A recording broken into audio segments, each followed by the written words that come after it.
Hi, everyone. I'm Vladimir Dutit. We are watching all the news happening in the United States and around the world. If it is happening, if it is coming into the CBS News Broadcast Center, as you can see behind me, we will bring it to you live.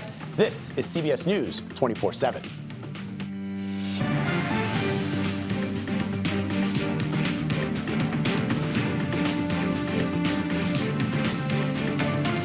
Happening now, Hurricane Beryl is lashing the Texas coast. We're tracking the powerful storm's path and the damage it is leaving behind.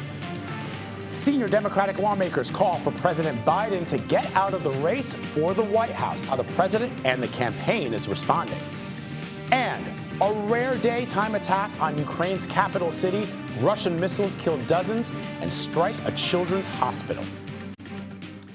But we begin with Hurricane Beryl slamming eastern Texas. The National Weather Center says the storm is carrying life-threatening high winds and storm surge that could trigger flash flooding. More than 1 million customers are already without power. Our Omar Villafranca is in Galveston with the very latest. Omar, we've been talking to you all morning long. How's it looking where you are right there?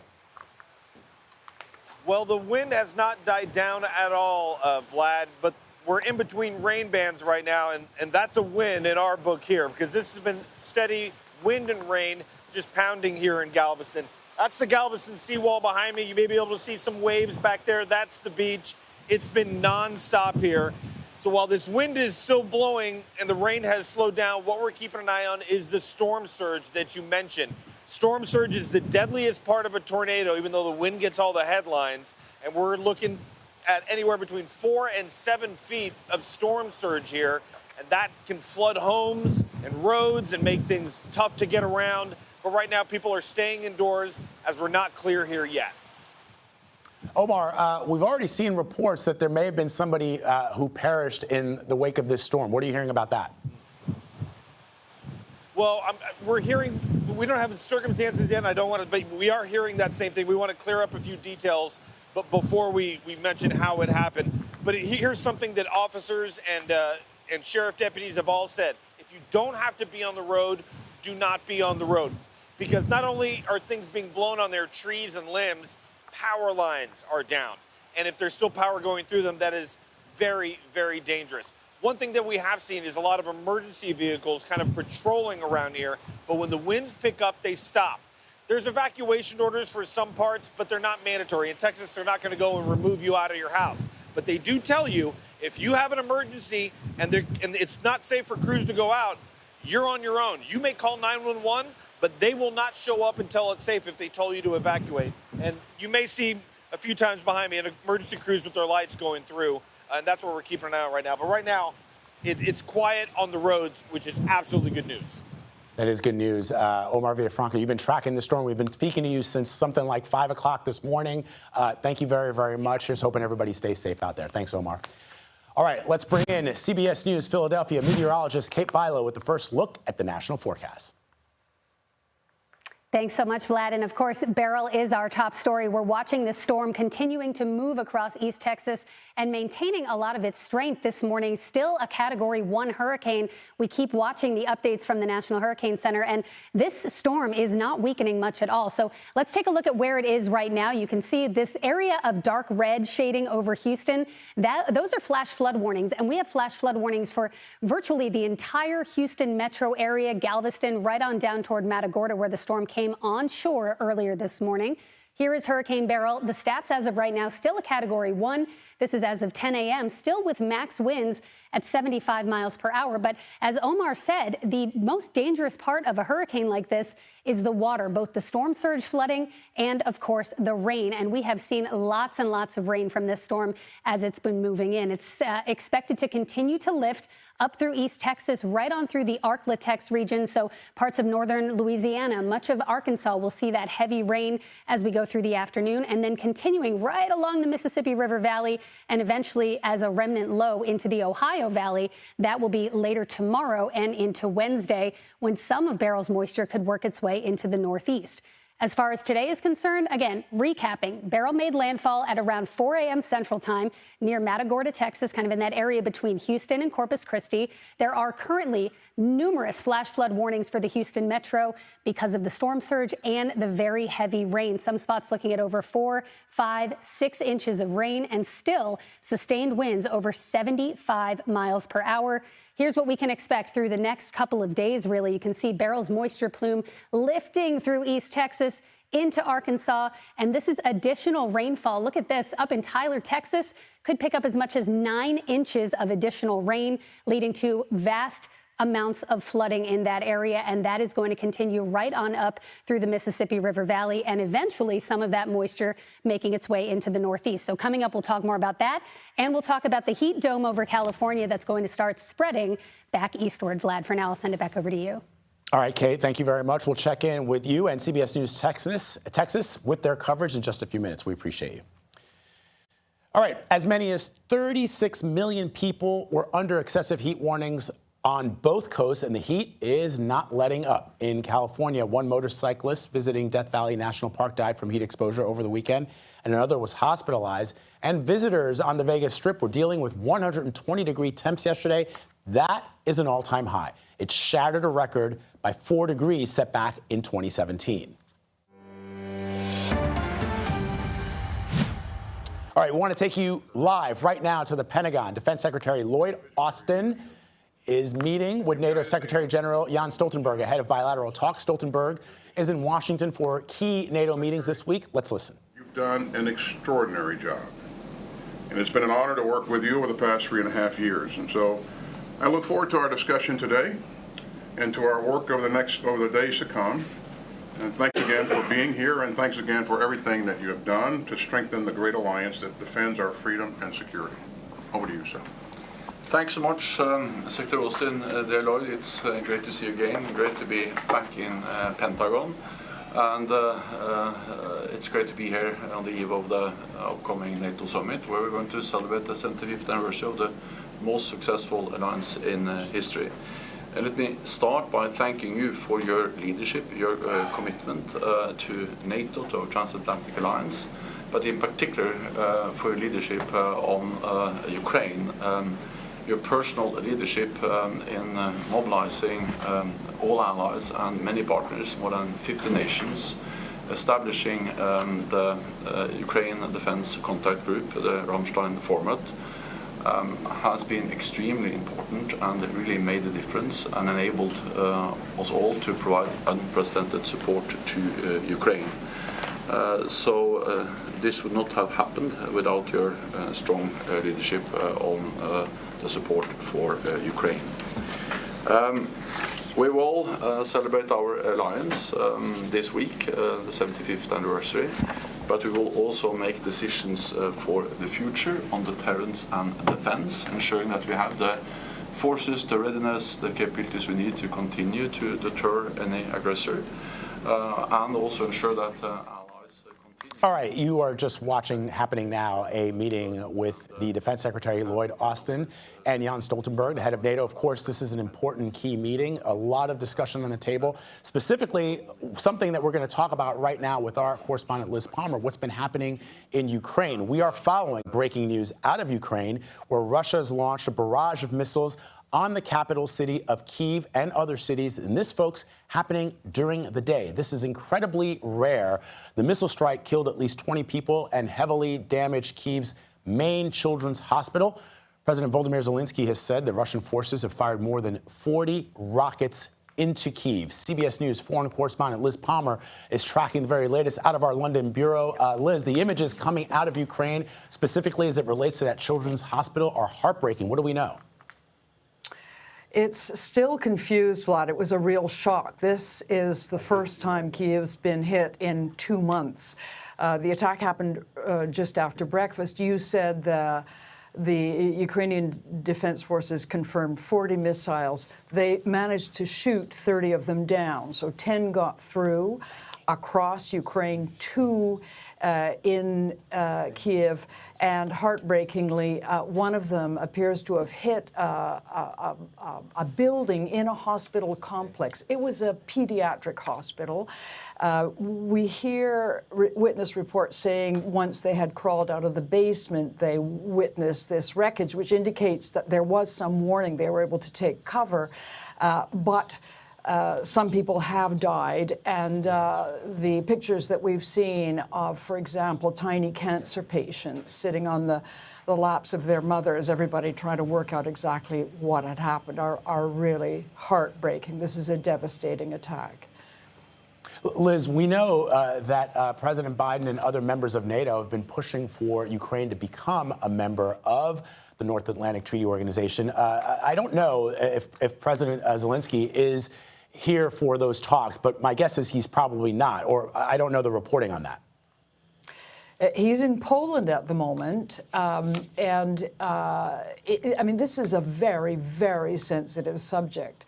Although Ukraine has long said it wants to become a member of NATO, if it is made a full-fledged member of NATO, this attack would oblige an attack like today's would oblige all NATO members to come to Ukraine's defense if necessary with boots on the ground. So clearly a massive step, and one that people, analysts are afraid would make Vladimir Putin simply escalate the war and confirm his private and paranoid conviction that he is fighting a proxy war against the whole West. So it's not something that can be done quickly, and it shouldn't be done lightly. Nevertheless, to indicate the direction of travel is probably quite a good thing to encourage Ukrainians, certainly, and also as a sort of a red flag to Russia, saying, you know what, this country is headed for NATO membership, and you know what that means. It means one for all and all for one. Liz Palmer with some crucial reporting and analysis. Liz, as always, I thank you. Appreciate you. Pleasure.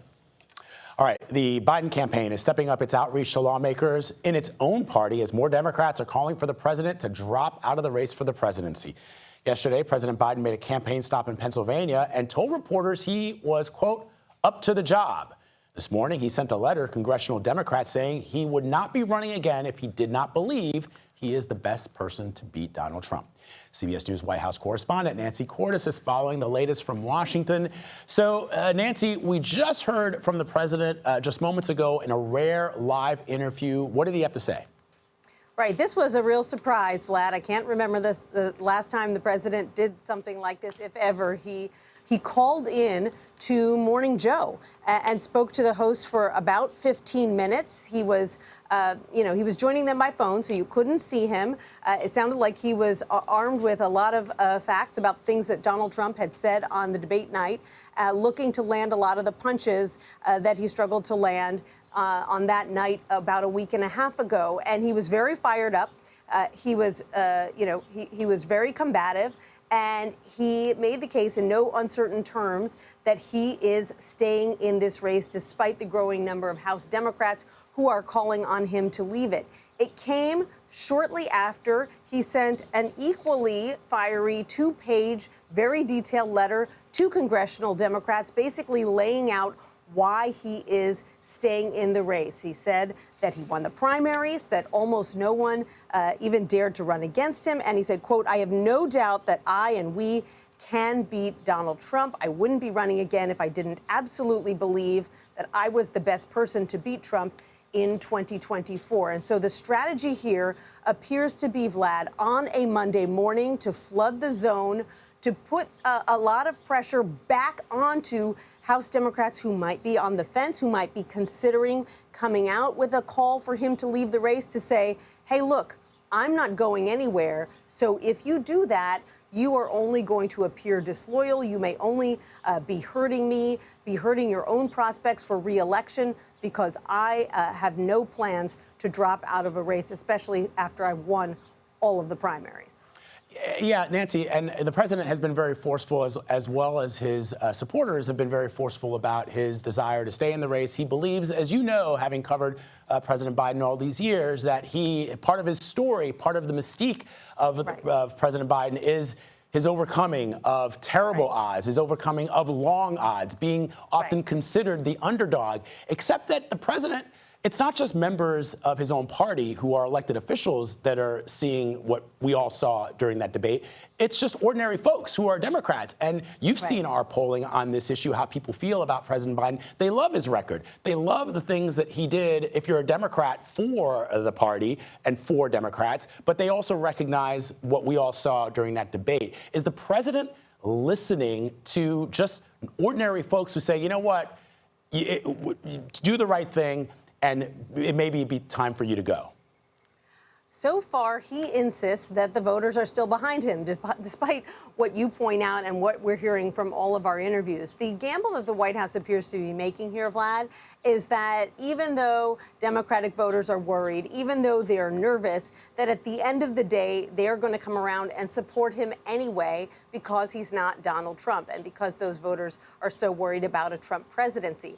The big question, of course, is what about independent voters? What about independents who in battleground states who weren't necessarily sold quite yet on supporting Biden and who are only more nervous now than they were before? All right. The drumbeats seem to be getting louder every day, Nancy. We'll see what happens. Thank you very much, as always. Appreciate you. You're welcome. Okay, police are looking for a suspect in a mass shooting at a block party in Detroit. What we're learning about the victims and what may have sparked the gunfire. You're streaming CBS News 24/7.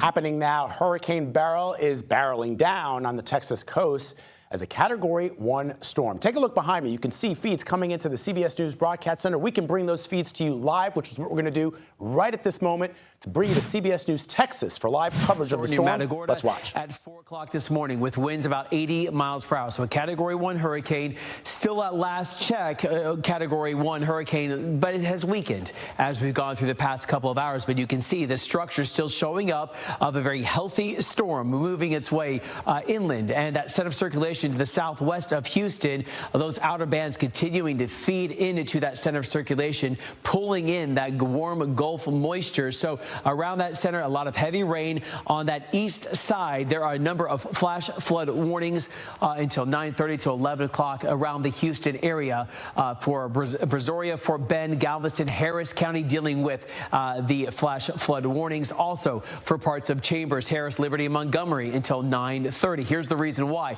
Just over a 6-hour period, picking up nearly 4.5 to 6 inches of rain or more, including the Houston area. A lot of this rain is not able to drain out because of that onshore flow continuing, and over a 12-hour period in some spots picking up nearly 10 inches of rain. Again, a lot of people are remembering Harvey. This isn't a Harvey situation, but the flooding definitely is happening. You can see this storm still relatively large. We're seeing some of those outer bands making their way here into parts of North Texas. Here's the 9 a.m. update now. 20 miles to the west of Houston is that center of circulation, still winds at 75, moving north at 12. So that's that position update that happened for us. In about another hour, we're going to get more of the National Hurricane Center's official track forecast. It looks like it's turning a little bit more towards the north and northeast. So with that in mind, it's going to be impacting us here in North Texas with maybe some flooding rains and even tropical storm force winds, Aaron. Yeah, we've already seen some rains with the outer All right, folks, you've just been watching live coverage of CBS News Texas as they track Hurricane Beryl, which is hurtling down on the coast of Texas. Right now, as we speak, we've got team coverage in the area. We'll bring you live reports throughout the morning and throughout the day. Stick around. All right, some other news now. A shooting at a block party on Detroit's east side has killed at least 2 people and wounded 19 others. The city has seen a spike in violence recently and plans to implement a new strategy to combat violence at parties. One of the things we can do here is we've been telling you all week long, we can bring in our reporters coming into us from our feeds around the country. So let's go to CBS News Detroit reporter Lauren Winfrey, who is tracking developments in this story. So Lauren, what do we know about what happened and, more importantly, the search for what I believe police authorities are saying is a very dangerous suspect?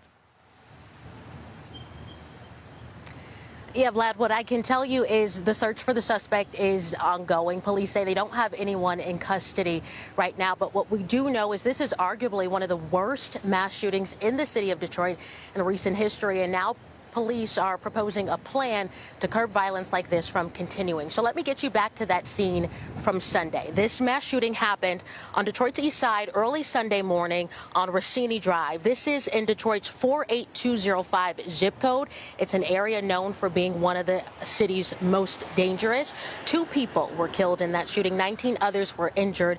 The Detroit Police Department said Sunday it will be implementing a new comprehensive strategy regarding block parties and will unveil that plan and give an update on Sunday's shooting during a press conference today. Detroit's mayor, along with Detroit's police chief, they're expected to be at that press conference. It's expected to begin shortly. And I think what will be interesting is seeing what this plan entails and how it differs from some other strategies that are already in place. Vlad?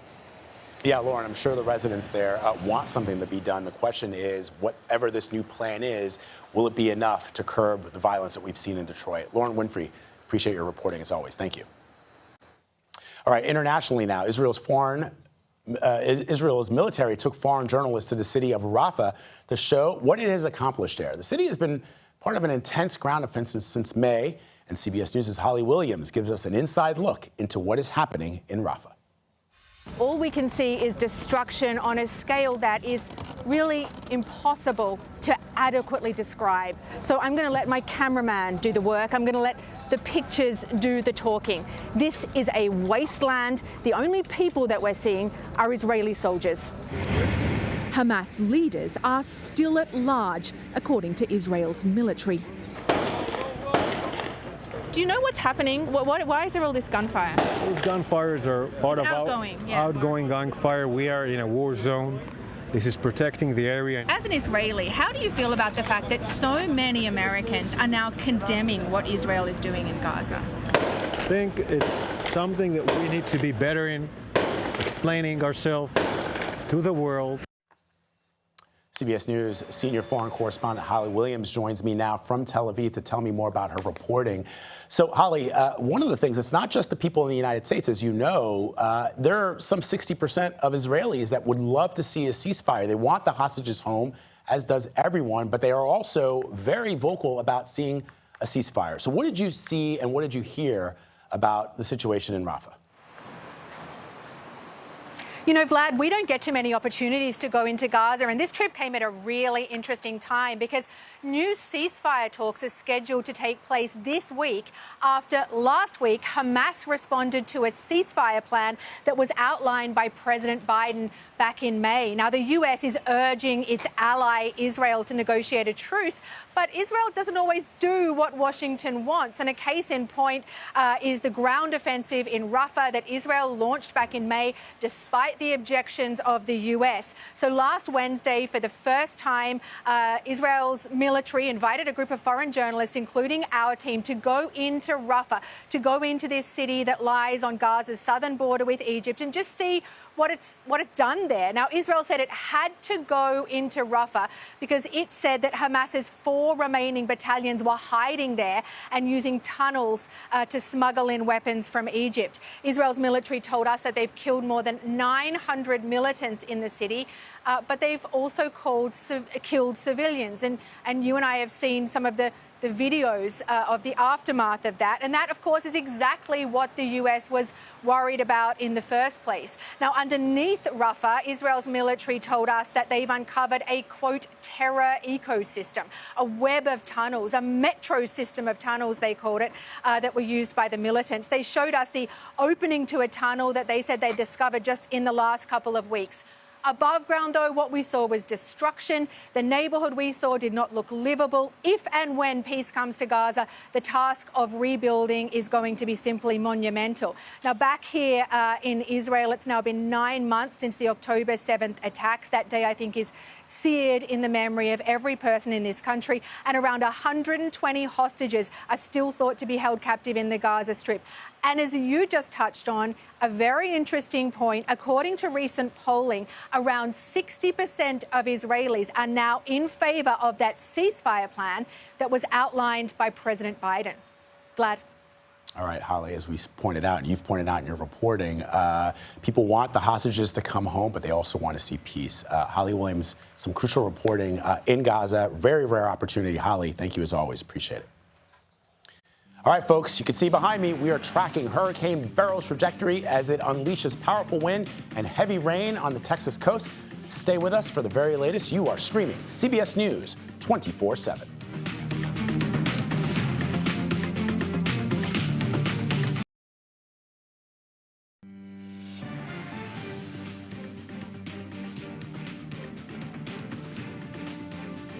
Welcome back to CBS News 24/7. These are some of the top stories we're following today. An American was reportedly one of 6 injured during Spain's annual running of the bulls. There's always one. The event kicked off the San Fermin Festival in Pamplona. The huge crowds poured into the city to watch as bulls chase runners through the narrow streets. Dozens of people are injured almost every year, mostly from falls or being stomped by the bulls. There's been movement for many, many years to get this banned. But just specifically, not just because people get hurt, but because the bulls themselves are hurt during this tradition. A pretrial hearing for Alec Baldwin will soon be underway in New Mexico. The actor faces manslaughter charges in the shooting death of cinematographer Helena Hutchins on the set of the film Rust. Jury selection in Baldwin's trial is scheduled to start tomorrow in Santa Fe. He has pleaded not guilty. France is in political limbo this morning, of sorts.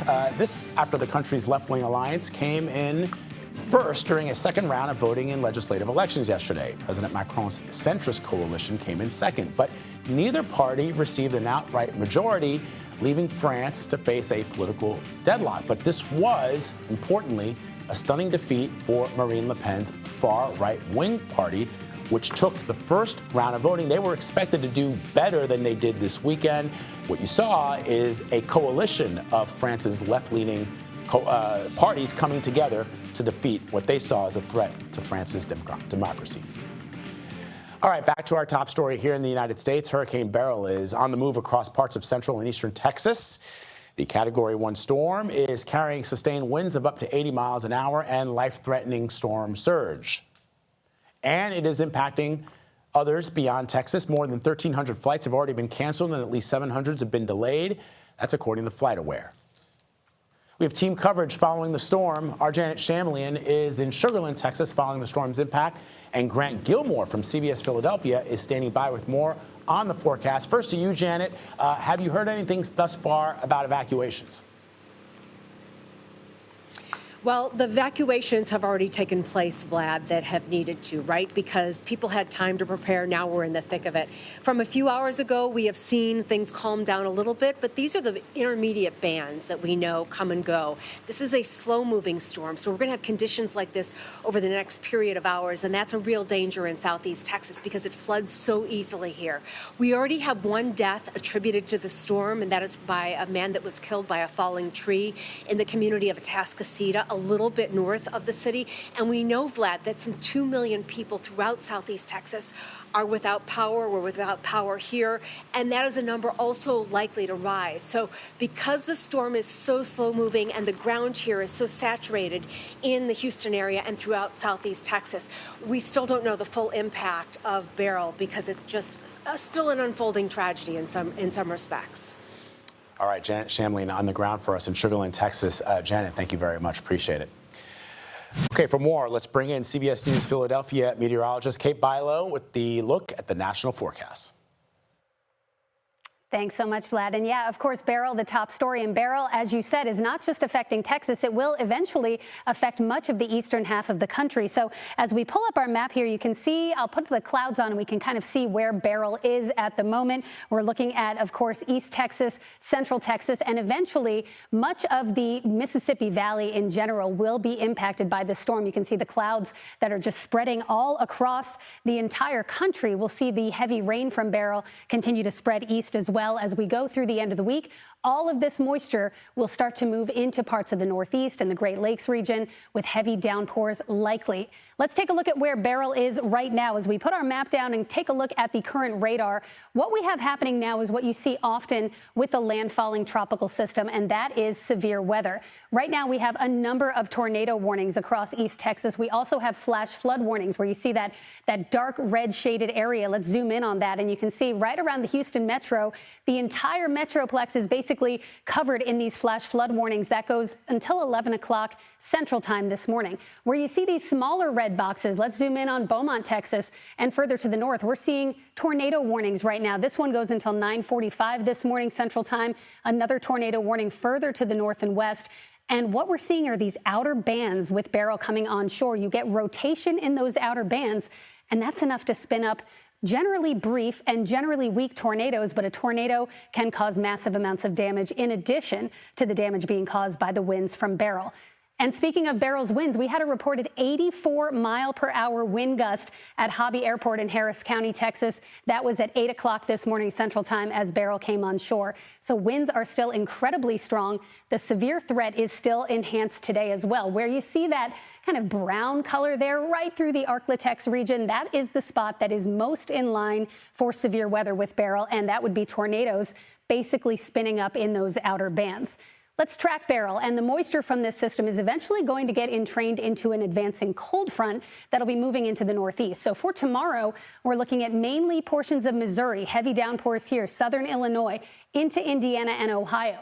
All of that moisture lifts eastward, and as we get into the northeast by Wednesday, Thursday, Friday, we'll start to see some very heavy downpours, as much as 2, 3, as much as 4 or 5 inches of rain in New England. And in addition, have to mention quickly the heat out west. Look at these numbers today. Headed for 104 in Eugene, Oregon, 118, Vlad, in Phoenix. The heat dome continues. I'll send it back to you. All right, Kate, thank you very much for that comprehensive report. We appreciate it. All right, developing right now, we're taking you live to Chicago, where officials are addressing a very violent 4th of July weekend. According to our station, WBBM, at least 17 people were killed and more than 80 injured. Let's listen to the city's mayor talk about what is happening in Chicago on the ground. These are our fellow Chicagoans. They're our neighbors, our family members who've lost their lives. These are 19 families whose lives are forever altered, and 19 families who woke up this morning without a son, without a daughter, without a mother, without a father, without an aunt, without an uncle. Over 100 people whose lives will never be the same, whose next chapter in life is recovery and healing from this violence. These 100 people are members of families and communities, numbering in the thousands, who are also feeling the devastation and the impact of the incessant violence in the city of Chicago. I know all too well how this shows up, as I've often encountered the trauma in my classroom with my former students after a violent and horrific weekend. As a father raising a family on the west side of Chicago, this violence we are seeing, it's very close to home. This violence plaguing our community, it is deeply personal. This is not about just simply tallying our pain. This violence that happened this weekend did not happen in a vacuum, however. No, it didn't. We are standing here today talking about a violent weekend because of generations of disinvestment and deep disenfranchisement in the exact communities where so much of the violence is taking place. But we are here to say emphatically that this is enough.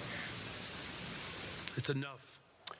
All right, folks, you have been listening to Chicago Mayor Brandon Johnson. He is speaking about the very violent weekend that Chicago experienced this weekend. According to the mayor, 19 people killed over the holiday weekend. The Chicago Sun-Times reporting 86 people were wounded during this 4th of July celebration, including 4 mass shootings that took place over the weekend. And the mayor there trying to address the issues that many people have living in fear on the streets of Chicago, hoping that the police will do something. That is what the mayor is talking about. If you want to follow along, guess what, folks? We have a CBS News Chicago streaming channel. You just go to Paramount Plus or to your CBS News app. You can follow along right now, happening now, as the mayor continues to speak. As for us, we're going to take you back to Capitol Hill for the very first time since President Biden's poor debate performance. And as some senior Democrats are urging he step aside, we're going to get the very latest from the Hill. You're streaming CBS News 24/7.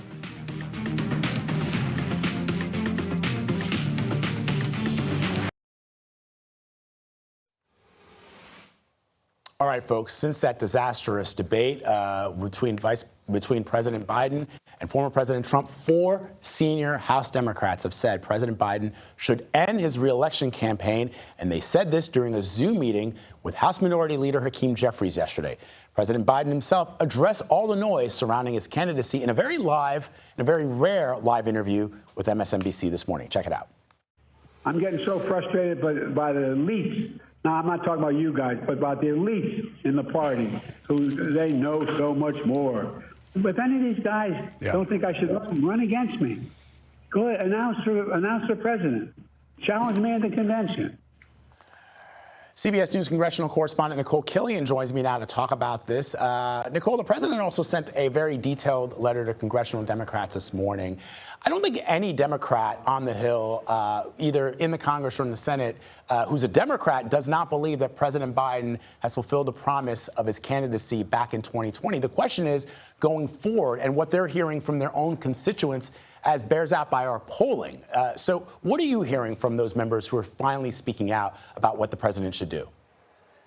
Yeah, well, that certainly is part of the equation. But as you just heard in that interview there and in this letter that the president sent to members just a short time ago, he is mounting a very vigorous defense to try to remain as the party's nominee. In that letter to House and Senate Democrats, he said that the question of how to move forward has been well aired for over a week now, and it is time for it to end. We have one job, and that is to beat Donald Trump. So the president really trying to get Democrats focused on the task at hand. Shortly after that statement was released, another statement was released from the chair of the Congressional Black Caucus, Stephen Horsford, who said at the top of his statement, Joe Biden is the nominee. His statement went on to talk about the need to move forward. And what's notable, particularly about the statement from the CBC chair, is he is also a frontline Democrat, meaning he is in one of those swing districts. And of course, those are the members who are particularly concerned about how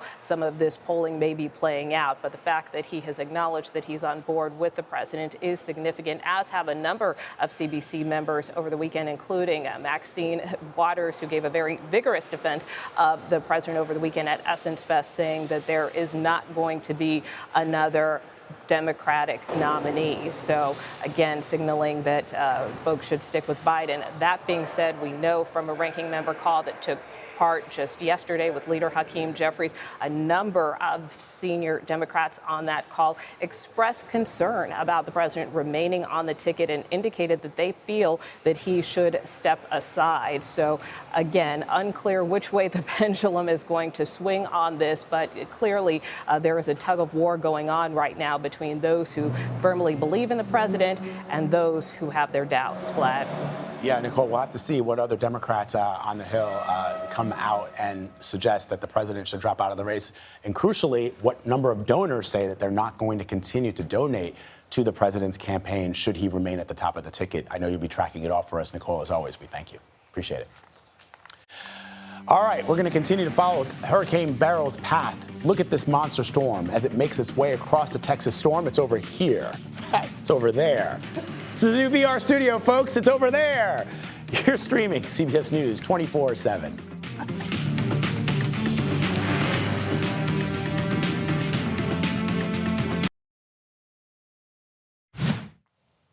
Boeing has agreed to plead guilty to a criminal fraud charge stemming from 2 fatal 737 MAX crashes in 2018 and 2019. Prosecutors accuse the company of deceiving regulators who approved the plane and the pilot training requirements. In addition to the plea, the Justice Department says Boeing agreed to pay a $243 million fine. The plea deal is subject to approval by a federal judge. All right, let's turn back to Hurricane Beryl. The Category 1 storm is wreaking havoc across parts of eastern and central Texas. The National Weather Service says the storm is expected to bring heavy rain, damaging hurricane force winds, and life-threatening storm surge to the Texas coast. CBS Texas reporter Jason Allen is in Port O'Connor, Texas, with the very latest. Jason, have officials given any updates? Good morning, Vlad.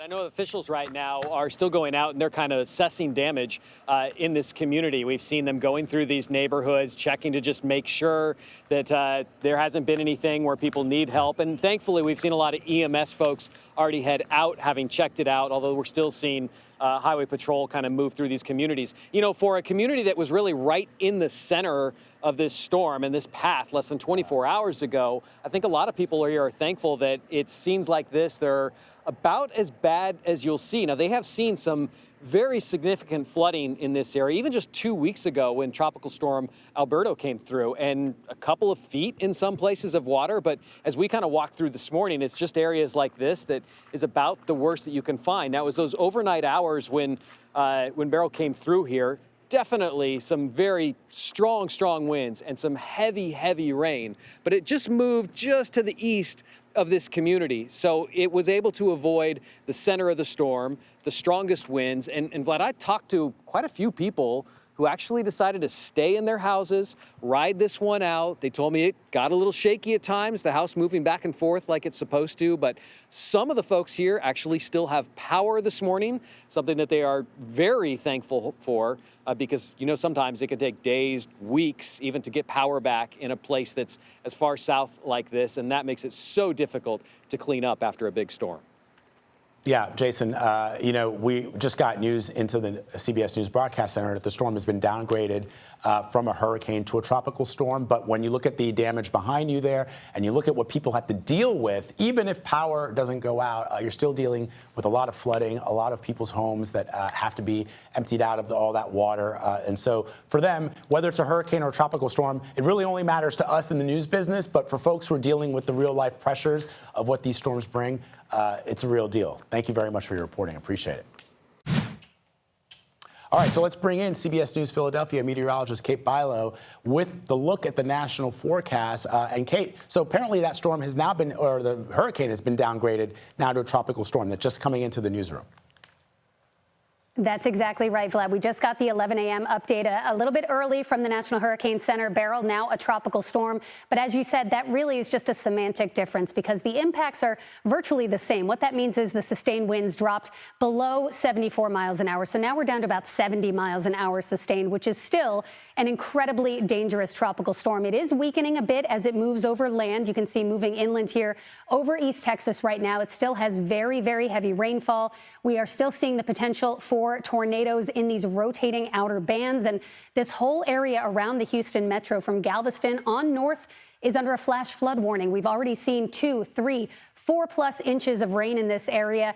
That, coupled with the storm surge flooding close to the coast, is leading to road closures. Of course, incredibly dangerous travel conditions. You do not want to be out today if you can avoid it. The heaviest rain is now shifting up into northeast Texas, and that is the area that will get hit hardest for the rest of today. In fact, models printing out almost 10 inches of rain for Tyler, Texas before all is said and done. An additional 3.4 inches there in Lufkin. Houston could pick up an additional inch on top of what has already fallen, and that's exactly what they don't need, more rain. Beryl's rainfall will then lift right along the Mississippi Valley and eventually head toward Memphis as we get into Wednesday, and then toward parts of the Northeast later on in the week. So again, this is Tropical Storm Beryl now, which is good news that it has been downgraded. But again, the impacts continue. That heavy rain and the threat for severe weather across parts of Louisiana, Arkansas, and into Oklahoma later today. Then the heavy rain tomorrow lifts on up into the Ohio Valley, and by Wednesday into Thursday, we're going to see storms break out across the Northeast. Even spots like New York City, Philadelphia, D.C., eventually Boston could get in on some very heavy downpours with Beryl as we get toward Wednesday and then Thursday and Friday as well, as a front will stall over that region, producing very heavy downpours. We still have the heat dome out west. In fact, anywhere you see this bright pink shaded area, those are excessive heat warnings. And look at today's highs. We're looking at 122 in Palm Springs, 123 in Needles there, and up in Eugene, Oregon, 104 heat advisories for Florida, Georgia, and parts of the Northeast today as well, with temperatures well into the 90s, Vlad. I'll send it back to you. Yeah, Kate, an incredibly detailed report there. Thank you very much. Appreciate you. All right, folks, this is CBS News 24/7. Got an encore presentation of CBS Mornings coming up next. Stick around.